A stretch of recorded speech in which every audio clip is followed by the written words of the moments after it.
Hello.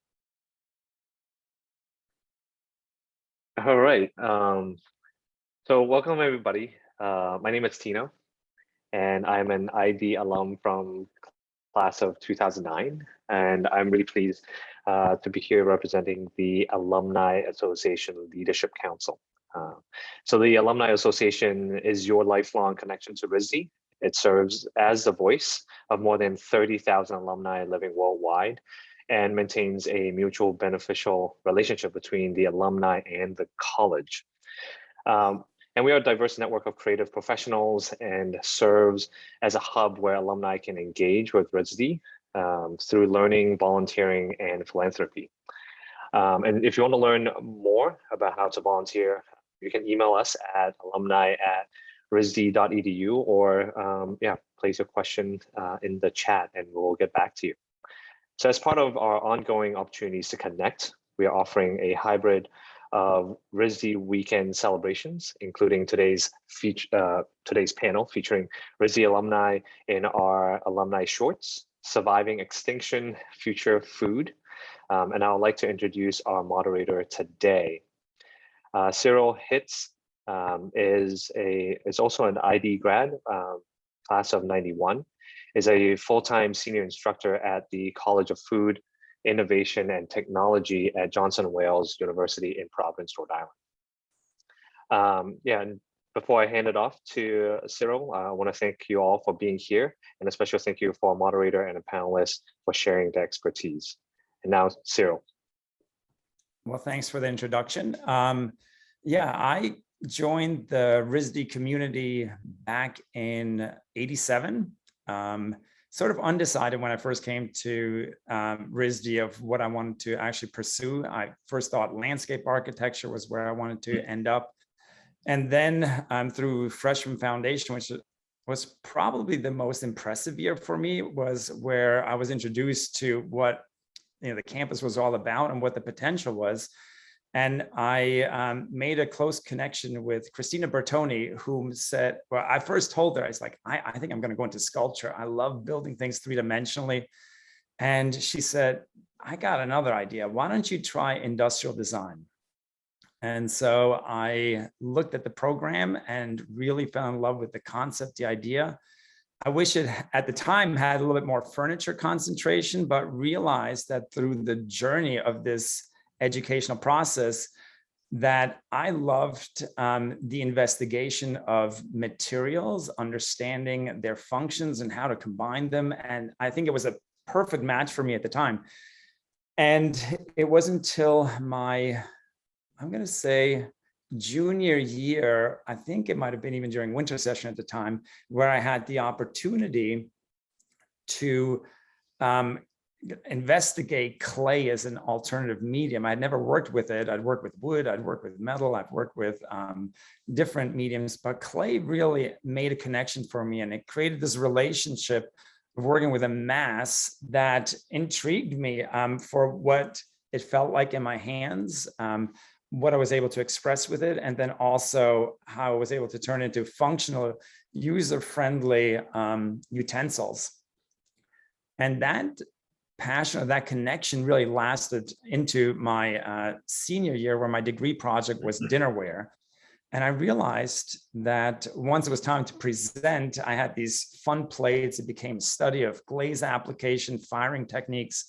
And with the support of both the ID faculty and the ceramic faculty, they allowed me to sort of play and dabble in these different programs. And when it was time to fill the plates, I realized I had no skill. And it was really a canvas. The plate became a canvas for me that just began my journey of where I'm at now, which is in the food service industry.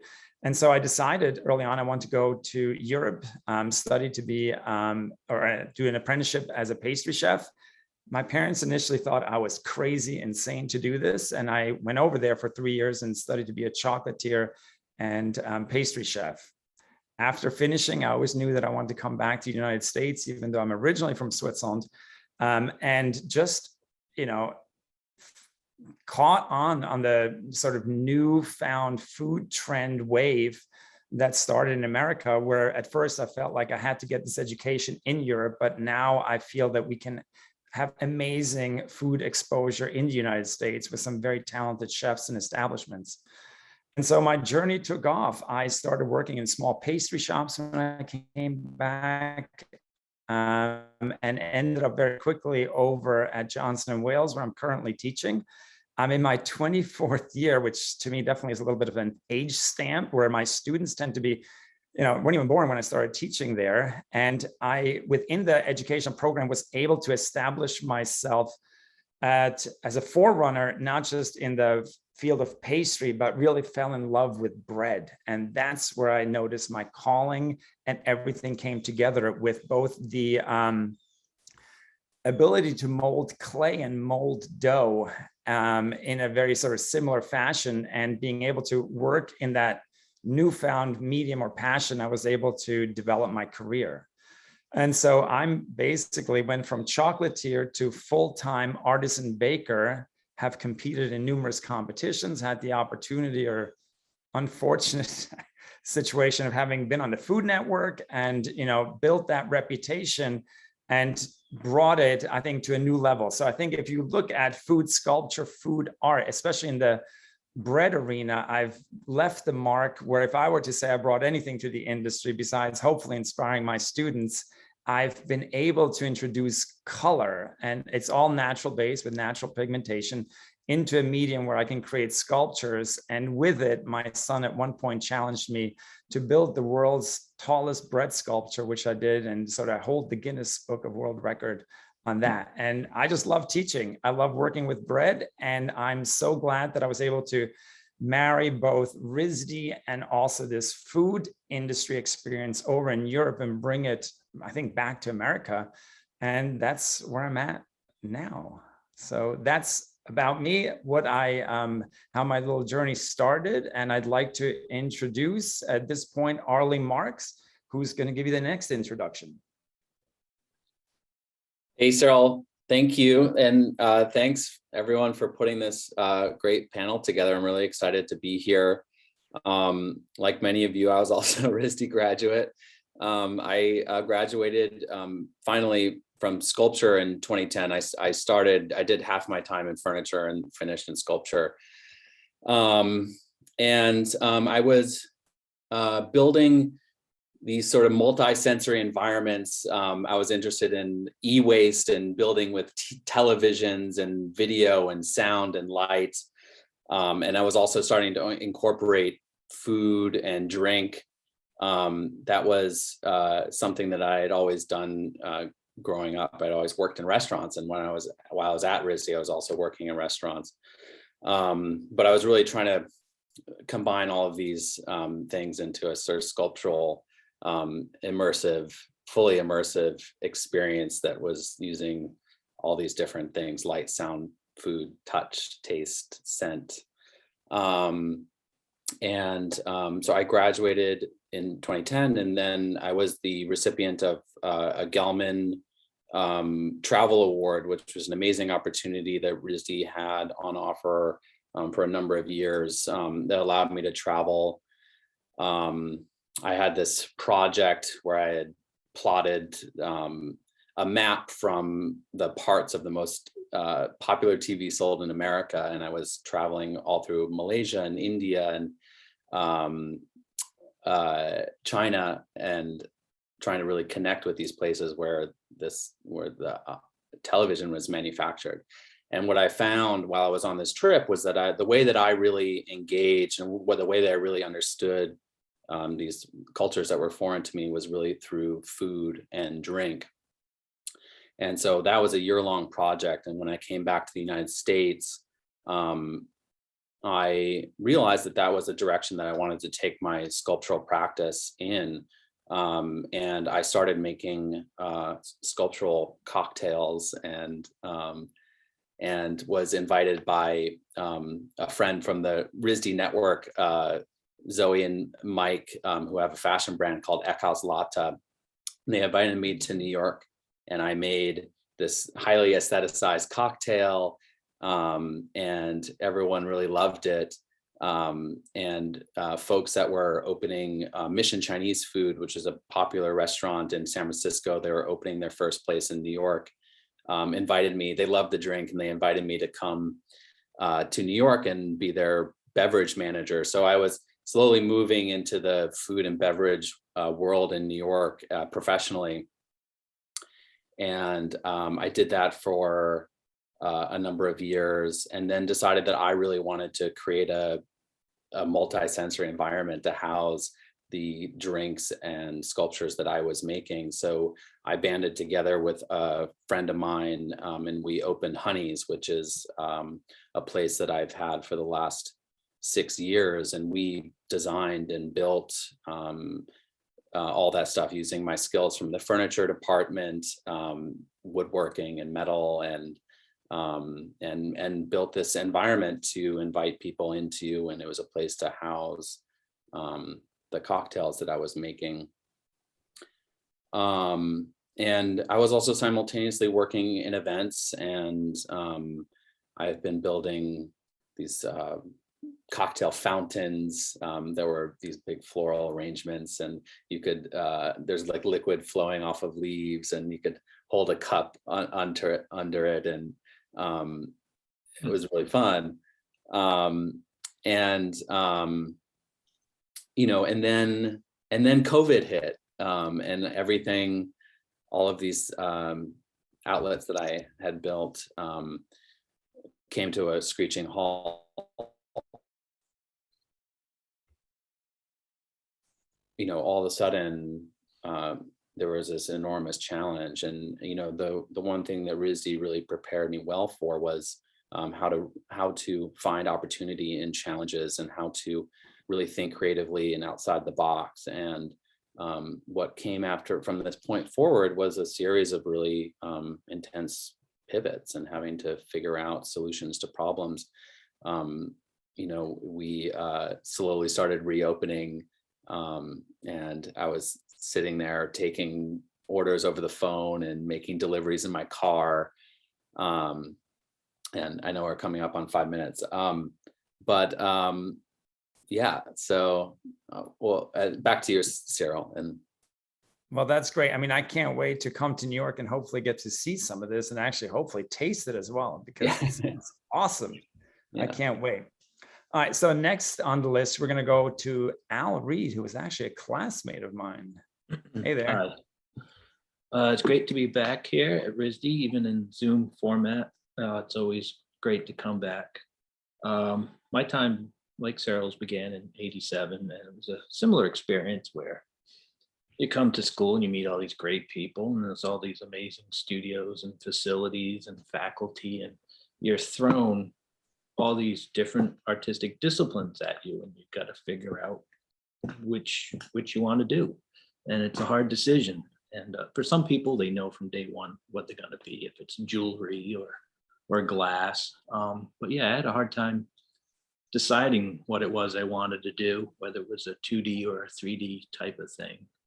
And through classmates, I guess I discovered what this idea of industrial design is. It was something I never considered, but felt that it was for me. And so jump into that, and you start to learn what the design process is. It's that word that we all hear, and I mean, might mean something a little different to a lot of different people, but it's so important. And so yeah, investigating the design process and taking your ideas and keeping what's good with them and changing what's bad, and refinement, and not getting married to your falling in love with your idea. You got to be able to strip it apart and let it grow on its own.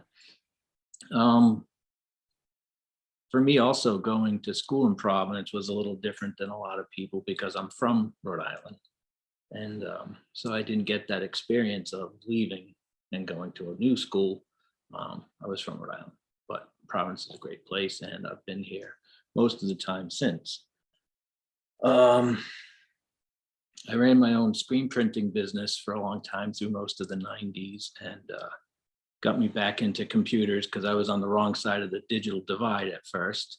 And it was sort of a sink or swim type of scenario for a lot of us. And so I got back into computer graphics and did a lot of t-shirt design, a lot of pedestrian type stuff for like Wise or local bands, or we worked with some companies from New York. There's one outfit called East New York Street Soldier Apparel, and did a lot of work like that, which was great because I had a lot of projects coming at me, and it was just sort of like, take this thing with a limited time and budget and make it a little better and throw it back out there. And I got a lot of experience with customers and clients and working one-on-one with people, and also running my own business where you're just trying to figure out how to survive. You don't have a paycheck coming, so you got to figure out, how you can make this whole entity work, type of thing.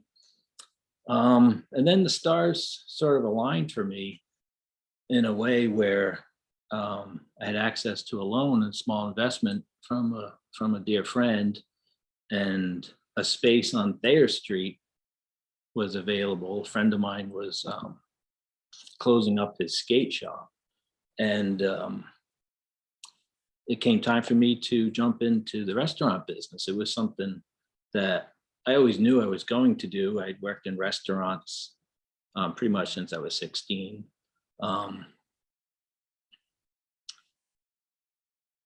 So I decided to open up my pizzeria in 2005. It was when we opened, and we were on Thayer Street for 12 or 13 years. And when I opened, my goal was to make a place that was going to be a neighborhood institution that would be there for about 100 years. We've all known, heard about those types of places. So, I tried to pour my heart into things that way. And it was a long, hard process to get open. It took us about a year, run out of money at the end. And the starting line is, where it all begins, where you can actually open, and your journey goes on from there. Kind of stuck. I don't know what to say now. Any questions? Someone can help me out. Well, why don't we do this? Why don't we go on to Monica, let her introduce herself, and then we'll get back and we'll have plenty of questions and hopefully some answers too to all this. Yeah. So I'd like to introduce Monica. Thanks, Al. That was great. Monica Martinez, I will hand it over to you. Hi. I guess I jump in a little late, but I imagine we are in the introductions, right? Yes. Okay, so I just a quick, I think we have like less than 5 minutes. My background, grew up in Mexico City. I moved from Mexico to Boston to go to undergrad. I did my undergrad on mass art, and find out about RISD after I started at mass art. And I always want to transfer to RISD, but didn't happen until I went to graduate school. My undergrad was in industrial design. I didn't know, Al, do you have an industrial design background?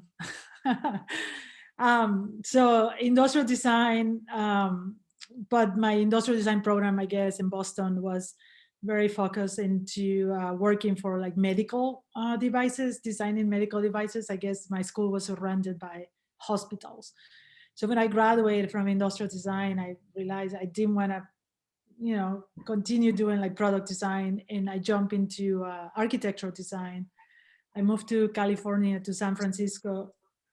And that to me was a cultural shock. First, moving from Mexico to Boston was a cultural shock, especially with food.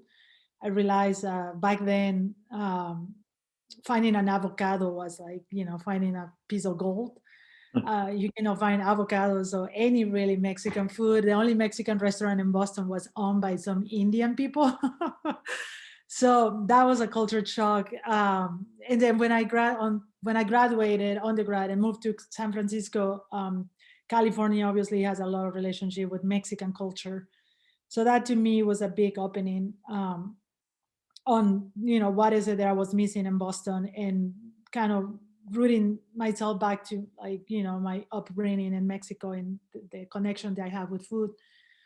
So I started working as an architectural designer, and then I started realizing that I was very interested in actually architectural spaces, but not just houses, but more like where food actually travels, kind of like warehouses, refrigerators, cardboard boxes. And then when I decided, after working a couple of years as an architectural designer, I went back to graduate school. That's when I joined RISD.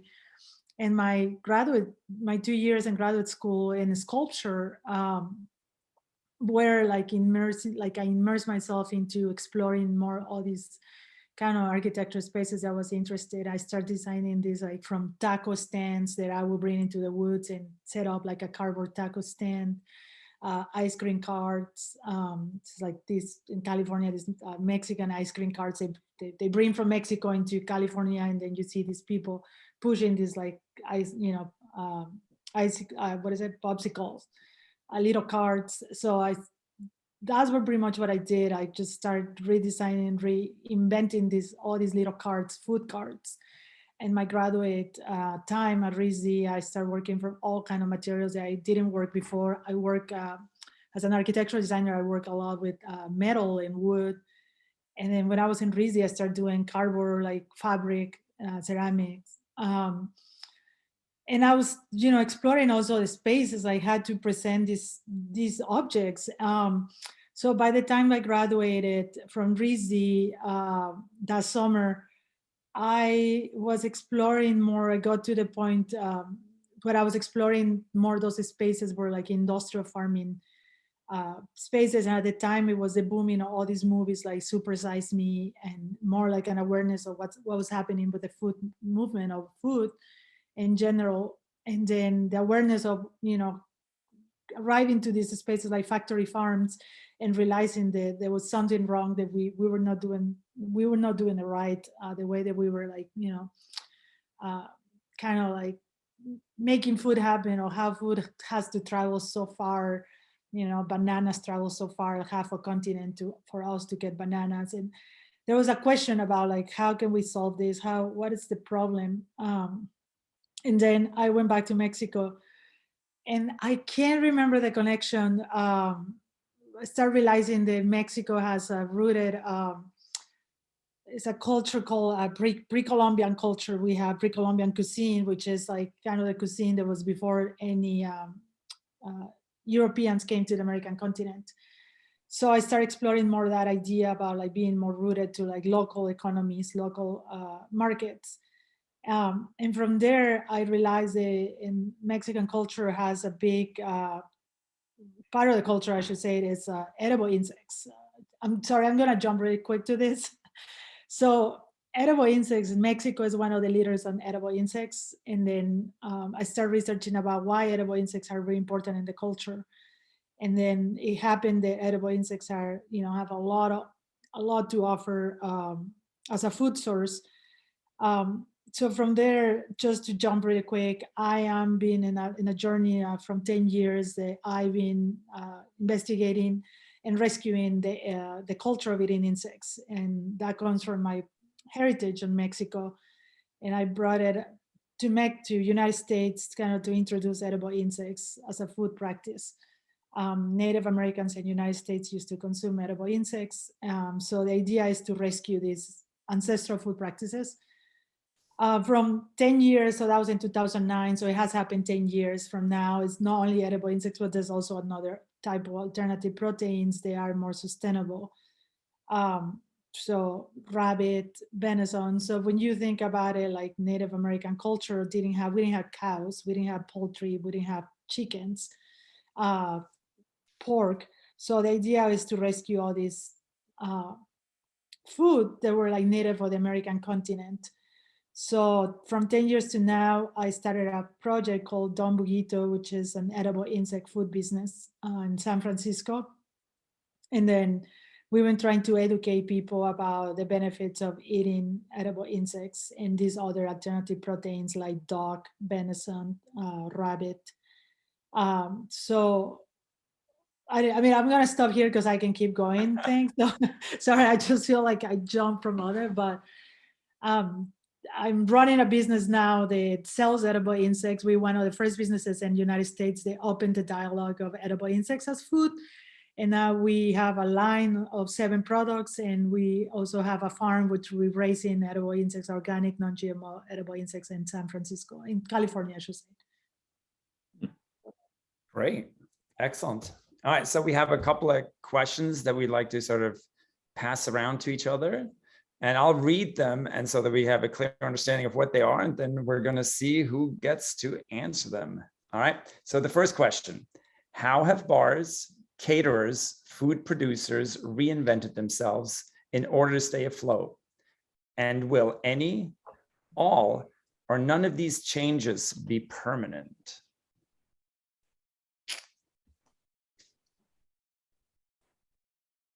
That, All right, so I'll go first. How's that? I mean, to me, I find, you know, having, once COVID hit, at first it was like lights out. For me, it was like, oh no, what do you do now? I have to shut down business. And again, and not the educational business. That was obviously taken for granted that we had to sort of put a pause on getting students together. But for me, living out in the country, having a small bread operation and selling bread to the local community, I had to reinvent it completely. And I treated it sort of like a CSA. I started to prepackage foods that I made independently, and then set up a system where through constant contact, I would send out a menu and pass it off to my my clientele. And I would say that for me, business-wise, I probably saw about a 200% increase in sales volume without any contact to the people actually showing up on my property. It was self-serve, and everyone would basically step into the space, be respectful of the environment, and follow, you know, the protocol that was put on us by the state or government. So I think for me, it's here to stay. I mean, I miss the interaction with the human, for sure. Like talking about your food, talking about your philosophy, talking about what you put into this loaf of bread, for example. But I think that I hate to use the term convenience, but the ability to prepare and plan and not having any food waste for a bakery is huge. And this has really allowed me just to rethink and sort of, you know, pivot and make adjustments that for me are definitely here to stay. Yeah. So Arlie. Yeah. I'll take my hand down here. That was awesome. You know, during this time, we went through so many pivots, and you know, we very, very quickly moved into a delivery program. You know, we took apart the bar and we put it near the front door, and we were just sending stuff out. Either we were delivering ourselves, and then we slowly moved into using Postmates or these other third-party delivery services, which also, you know, charge an arm and a leg for that service. But as we've gone through each pivot, you know, we've opened up all these additional income streams that were the ones that were available to us. And but as the city has started to open up, and as we've been able to invite people back inside, we found that we had to then reel them back and get back to the way that we were operating originally. So in order to survive the pandemic, yeah, we had to like turn all these things on, and we had to think creatively, and but then we've had to reel it back, which has been a interesting experience, because now we're busy to the point where we can't handle operating in a different capacity. We can't invite people inside and also ship stuff out, because we simply don't have the staff. But I think the takeaway from this time is really the necessity for a combination of sort of on-premise service and being a products company, and selling stuff to go. But yeah. Great, excellent. Anyone else? Move on to the next one. Let's see. So the next question is, how does it feel for those in the industry to put themselves into an exposed situation. I mean, we all had to, if we want to survive, we had to either keep the doors open or make the commitment to closing it, then just hoping that eventually we could open it up. And then how did that make you feel, having people in that close proximity where, I mean, for me at one point, it was almost like you exposed your family through that interaction that you had to continue to basically stay alive or profitable. Not, I mean, alive, that's maybe a little hard, but.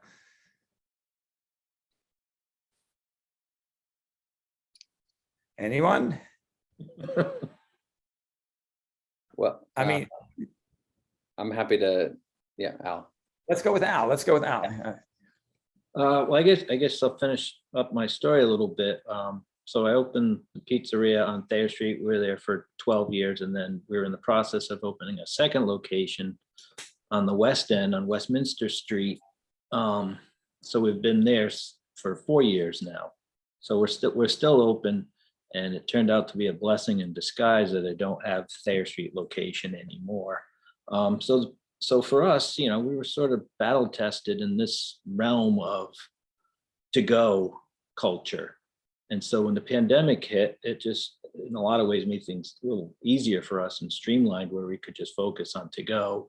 All these places immediately were closed, so it increased all this demand for the replacement meal. And we had a big boom when the pandemic first hit. People were overbuying, overspending, and we closed all of our seating, obviously, and we got rid of slices to just reduce touches and people in the place. And then, the health department puts this restriction of, I think it was 3 to 5 people were allowed in at a time. And, we already have a staff of 5. So as soon as 1 or more customers come in, everybody's very tense and everyone's looking at each other. Sort of like the gravitron at Rocky Point, where everybody's back up against the wall.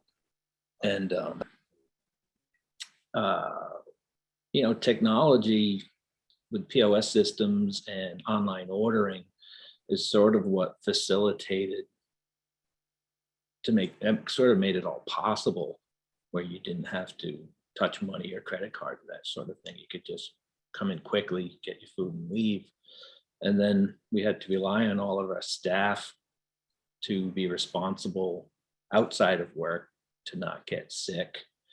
And so the whole year and a half, we only had 1 staff member actually get COVID, and they got it while they were on vacation, and they weren't even in the shop. So it was this strange, this is like, you're fighting this invisible enemy that's right outside. And yeah, it works on your psyche. It makes you depressed. It makes you a little crazy. And over, the summer provided a little bit of relief, where you could just, physically get outside a little more. But yeah, so I hope that sheds a little bit of insight into that.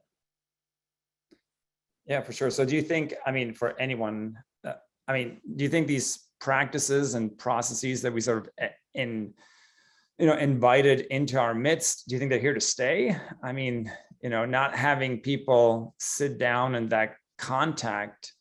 What do you guys think? I for sure miss it, but I also find that it makes people comfortable, because we still are fairly split. I can see it in society, I can see it in education, where some people are still struggling with vaccination, right? That we have to make decisions. And do you think this process is here to stay? These ghost kitchens? Or do we got to go back to what we had?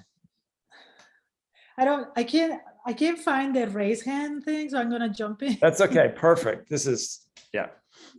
Yeah, for some reason I don't see it on my screen, but anyway, so for us, just to add, I don't think there's definitely, like you mentioned, you say ghost kitchens. We saw in my experience, like we don't have a front, right? Like some of you guys have a restaurant, and my business operates kind of like the back of the house. So we produce food without actually interacting with people. But at the same time, we did see definitely all my crew got sick and we had to shut down for a couple months. And definitely the kitchen was a ghost kitchen, and it hasn't gone back to fully operating.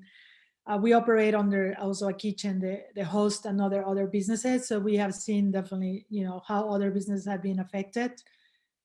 And for us, the funny thing is like, we are in some way, we are protected because we don't interact with a lot of people that come in and out. But at the same time, being in the kitchen all the time, and kitchen work has always been like, one of the hardest type of jobs. Like being in the kitchen, you need a lot of resilience to be standing up for like, more than 8 hours, cooking, prepping. Not a lot of people who hasn't had the experience of being in the kitchen don't really realize how hard work, it is to be behind, working in the kitchen. So things have changed in our kitchen, like, obviously healthy measurements are like stricter. We had to be more careful about like, if any symptoms, anyone who has minimum symptoms cannot even come to the kitchen. The protocols have changed. But I don't know, we still working the same as hard. So it's hard for me to say like how, if they're gonna change or it hasn't changed. The only thing that has changed or we have seen in our kitchen is less workforce, like, getting people to work in kitchens now is getting harder. Like we are struggling to get people back into the kitchen, to hire new hires are being really hard. Like people are charging or want to get paid higher because there's a risk, it's more risky to be in a kitchen. So that's what we have seen is like, people don't want to risk themselves, like especially workers, and to be more exposed, knowing that most of the people that were at least in this area in California got sick. A lot of people in the kitchen got sick. 80%, we lost 80% of workforce and the peak of the virus. But I don't know if that answers, the question. Yeah, no, I mean, I think it's a great, discussion topic. And I think we all struggled on one level in trying to figure things out. So I think it's great. Al, it's up to you. Just had to unmute that. Okay, sorry. Been aware of, going back to, it was something I read in early mid 90s was about just how, it was with the Color Marketing Group, it was just how this idea of the replacement meal was entering the realm of existence, where things like supermarkets, instead of just selling your groceries and stuff, they were making meals that you could, sort of like a TV dinner. TV dinner of the 70s was becoming the replacement meal. And so with these ideas, it can take a business owner out of the realm of, I'm a chef and I got to run a restaurant and provide, 3-4 course meals, to, I have a concept, and with it well branded and the technology, I can exist a little bit more as myself. And you look at your food as a product, and if you're looking at things as a replacement meal with people who are working more and have the ease of ordering, to bring that romance home that way is it's a force that's been growing for a long time, and the pandemic just sort of facilitated a lot of that. Yeah, that's great. So, I mean, we obviously share food as a common thread, but we also share an educational process in regards to RISD. And how has our time at RISD really affected us in solving some of these challenges? Who won? All right, Arlie, it's you. Yeah. Well, the thing that was so great about RISD, we were taught how to really problem solve in a really and find opportunity in when problems arose, and how to really think outside the box. And also, I think really, at least in me, distilled this sort of work ethic that was at RISD, I really sort of learned to really push my boundaries of what I was capable of. And the pandemic time really also asked that same thing of me, and for the business, like, you know, whether it was like sitting there and taking orders over the phone and going out and doing deliveries. And, you know, we had as a winter time was coming along, we had built this giant outdoor dining structure, and you simply couldn't get a heater anywhere in the United States. The supply chain was so messed up, and winter was coming, and we knew that we really needed to have a way to make people comfortable outside. And so I found a tech sheet for a heater that I thought would be right for our space. And I contacted the manufacturer in the UK, and they FedExed us heaters directly that way. And I think it's something about this sort of thinking a little bit outside the box, and being able to, you know, we had heaters before anyone else really did in New York. And, you know, that just this approach to problem solving, I think has been really, really powerful. But I think the flip side to that is, you know, I'm coming out of this pandemic time having put so much time and energy into sort of saving this business, that I also didn't do a very good job of balancing it with my own like mental health. And you know, so coming out of it, it's like, how do I move forward in a way that is healthy and sustainable? And yeah, for me, I feel a lot of pride in having gotten the business through this, and now it seems to be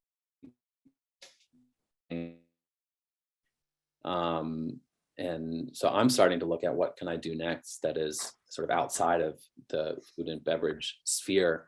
You know, like I've been designing glassware with another RISD alum friend, and I'm really excited to be working on a products company that is a little bit more removed from the from Honey's, because it's been a really intense, hard time. Yeah, I'm assuming. Yeah. I can add. Oh, sorry. I don't know if Al wants to go. Al's raising his hand nicely. So I mean, Go ahead. but yeah. Okay, let's go with Al. All right. Well, I just wanted to say, when you take a step back and you look at it from sort of a little more academic business point of view, is who in their right mind is going to invest $500,000 or $1 million on a traditional type of restaurant? They're going to be a lot more apprehensive. And I think the buzz you might start seeing around in the world in those places are places with small footprints that are flexible and, you know, based on app sales and branding that way. You know, it might have a lot of, say, apprehensive or negative connotations to that, but you just have to apply some thinking to it and come out with a good product. And I think there's going to be a big boom in that realm of things.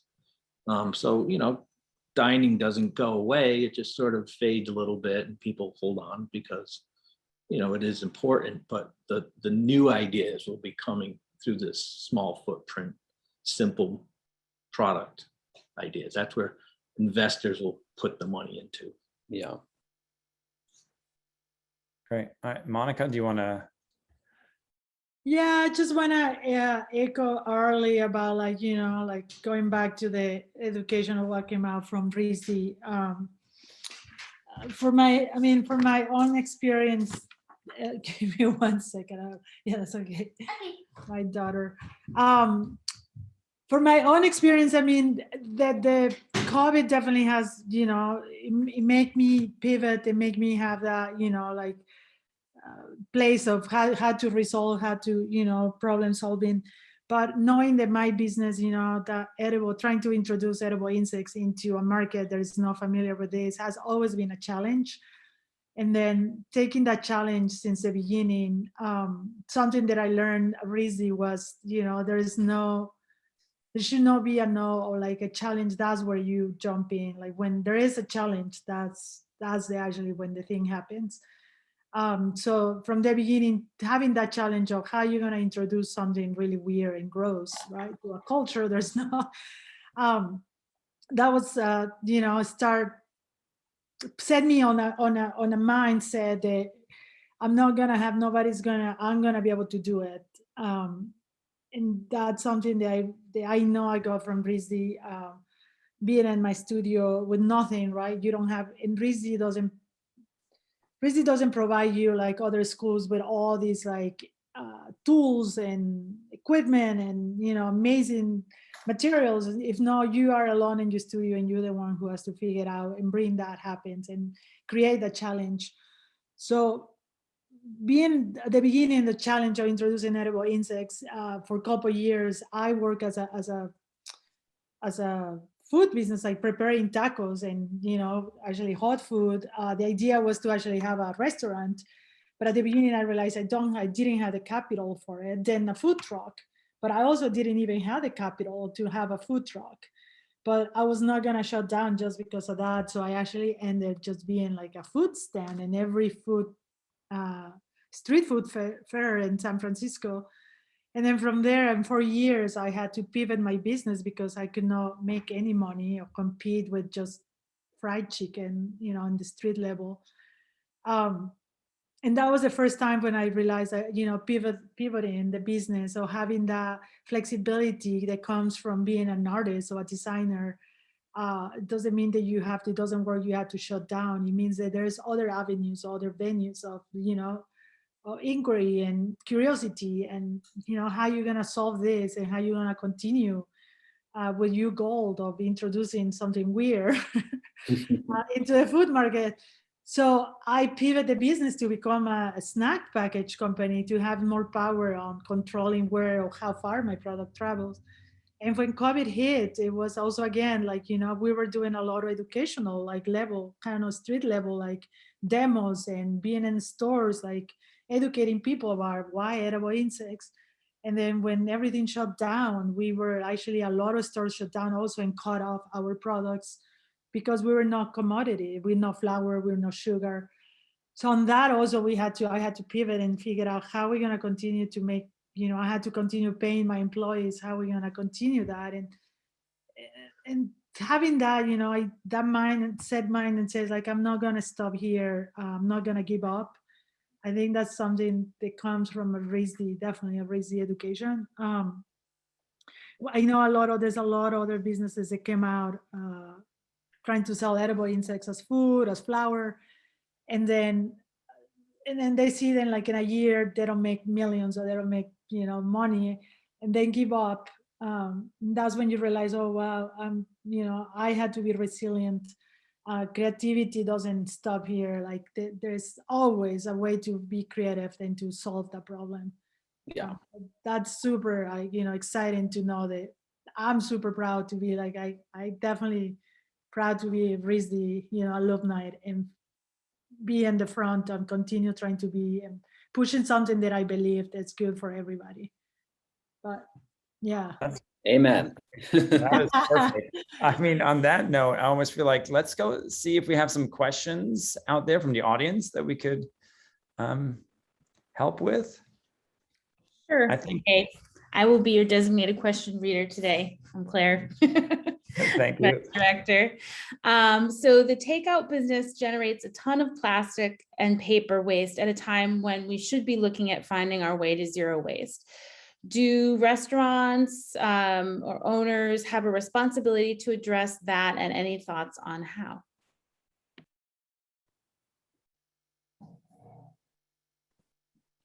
Let's go answer this again, like in the same format. So if you have an answer or would like to talk about it, if we can raise our hands again, and I'll. Yeah. All right, it's your turn.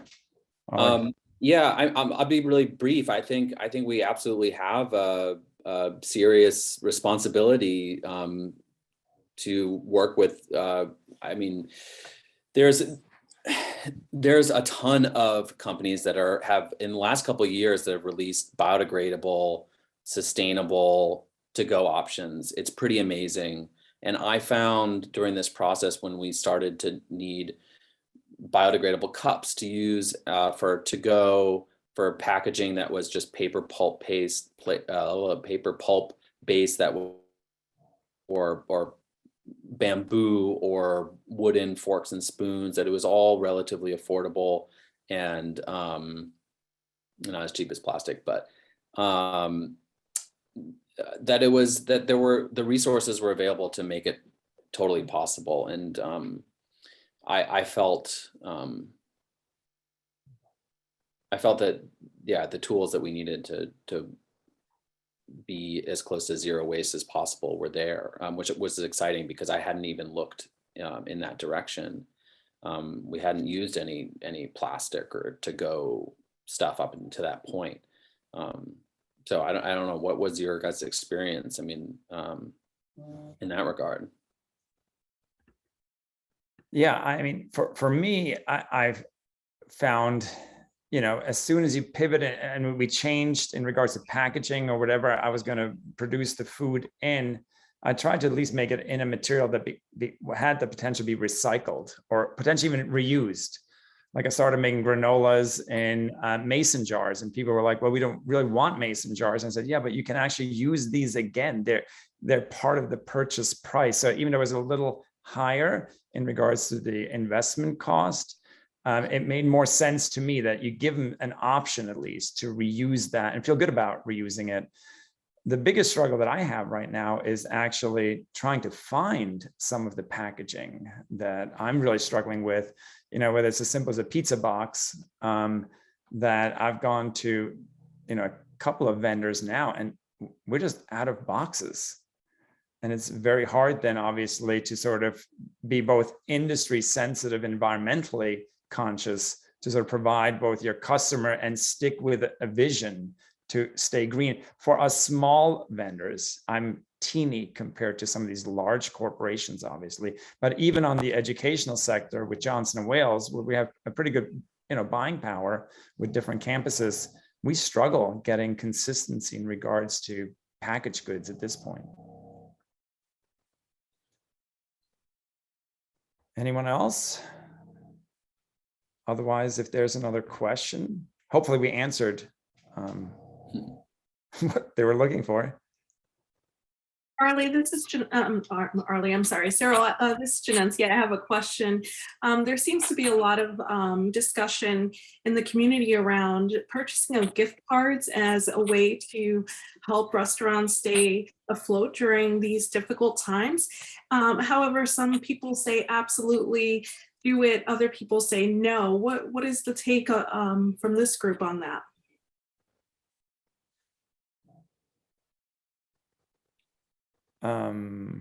Anyone want to? I mean, I can speak to it a little bit. I think the gift card is a nice idea. It's a way to upfront. It's like a CSA where you, at the beginning of a season, you put a down payment down and allow the farmer or the manufacturer to invest in buying raw material to produce the food, and then depending on harvest or production, you end up gaining or maybe losing to it, but it helps the small business or the independent business stay in business. I did not go down that route. I prefer the cash transaction. I tried to sort of eliminate the gift cards, just because it complicates it for me on a small business.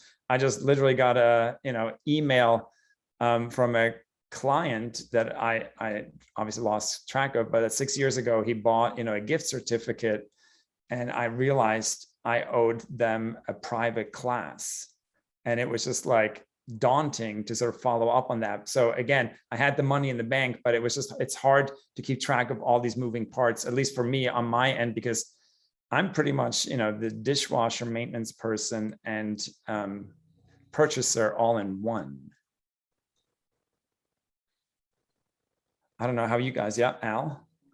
I think with a lot of the initial reactions when COVID first hit was obviously we don't know how long it's gonna take. So we're all sitting around thinking, this might be over in 3 months. So doing drinks to go and live events via Instagram if you're like a venue or something. All of that's a great sentiment, but my general feeling is that it only kind of works once and it doesn't stick. And people are only going to put that extra effort in once, and they're going to find what's easier for them. And so you got one shot to kind of pivot and then reinvent yourself and come up with a new idea that's going to stick. That's my sort of feeling on a lot of that stuff. It's like a good sentiment, but it's not well thought through. But I mean, but at the same time, that sort of promotion, reaching out somehow with a gift card, or it's part of marketing, and we all know that that's real important.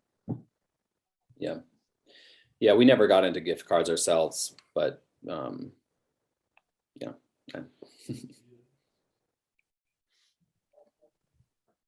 All right, let's see. Maybe there's another question. Oh, I think we're on our final question. And it's kind of builds off of the last question that we had about being eco-conscious. And I know you were sort of started to get into this, but what kind of supply chain issues have you had? How have you dealt with those? How has that changed what you will do in the future? Kind of those issues about supply and also eco-consciousness as part of that, I guess.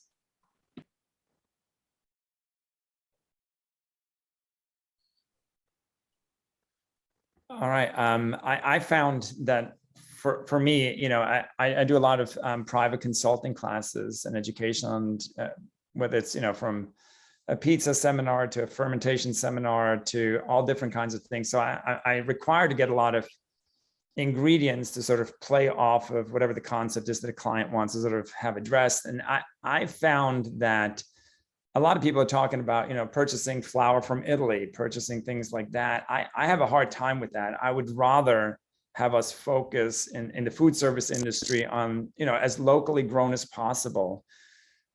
It's tough in New England. We are not in the most, farm-friendly environment anymore. It was interesting when I saw Monica Skowhegan, Maine. There is a mill up there now that does amazing work with locally grown rye flour and sustainable grains that are now coming into the food service industry. The problem that we run into, again, of being as a small client, unless you have a direct link into those mills or potentially even the farmer, large purchasing powers like a New York conglomerate, and not to blame New York, or just larger cities where they buy mass produce, they have such a large purchasing power that us little guys who would like to, test a 25-pound bag or 200 pounds of a certain ingredient, it's very hard to work with that. So it's amazing what we have. It's amazing what's happening. It's just still a struggle to keep on top of it and be interactive with it at all times. Yeah. Al? Just to paint a picture a little bit of my view into the world of running a restaurant.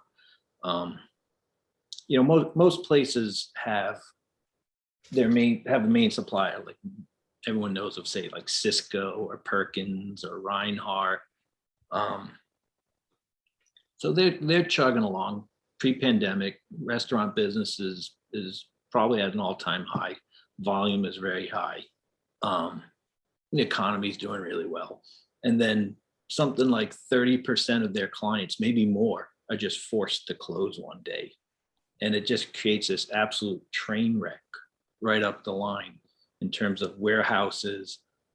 They have to lay drivers off.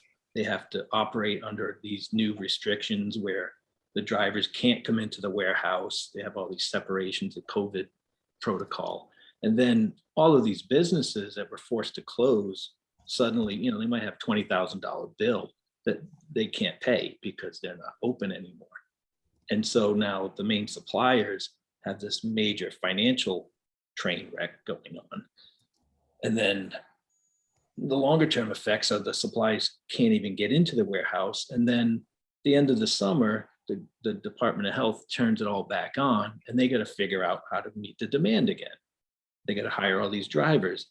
And there were instances of it's really hard work driving a truck and delivering all this weight of produce and supplies to restaurants. Truck drivers were, parking the truck on the side of the road, calling back saying, come get it. I quit. I can't do this. It's the summer, it's a heat wave. We use a company called Guaranteed Fresh Produce. One of the drivers came in, he had a trainee first day on the job the day before, and halfway through the deliveries, he's just like, I can't do this. You got to drop me off at the next stop. I'm done. I quit. And so like, there's just this massive train wreck going on from many angles. And I don't want to say it's not that bad, but we haven't completely run out of stuff yet. Every week there's a crisis with a product, whether it's chicken, flour, cardboard, plastic cups, sanitizer, vinyl gloves. Our vinyl gloves went from $30 a case to $150 a case. We spent $15,000 on vinyl gloves for the pandemic, but we can still get them. You just got to look around, and it becomes 3 times as hard. You might be out of something for a day. Yeah. So that's the optimism. There's still something. That's great. So Monica, do you have another answer? Or? No, I was just gonna add about, how challenging it is to be a small business, while you were talking about it, and source, like actually truly sustainable local ingredients. That's, for us, it's been definitely hard, and especially adding the COVID shortage of, surpluses. But also on my, side, that we decided to open our own farm, and grow some of our vegetables is due because of that, the lack of support for small businesses and quantities. You don't get we had to order 2 pallets or 3 pallets of one ingredient when we only using like half a pallet or something. But anyway, that's just to add. But yeah, which is sort of that RISD ability to sort of pivot and change and find solutions within, our right outside our doors sometimes. And it looks like we have our newest RISD student there, huh? How cute. Future, yeah. I know, the future of RISD. Well, I think that will be all for today. I just want to thank, obviously, the panel. It was amazing getting to see all of you and talk about an industry that's near and dear to me, the challenge that we're faced. I'm grateful for RISD to organizing this and, giving back into the community that has given me so much. So again, thank you for taking time out of your day. And I sure look forward to hopefully seeing you all somewhere, at some reunion or somewhere. Thank you, Ciril. Nice to meet you all. Yeah, nice meeting you all, huh? Thanks for everything. Yeah. I can't wait to visit your places. Yes. Sounds great. Bye.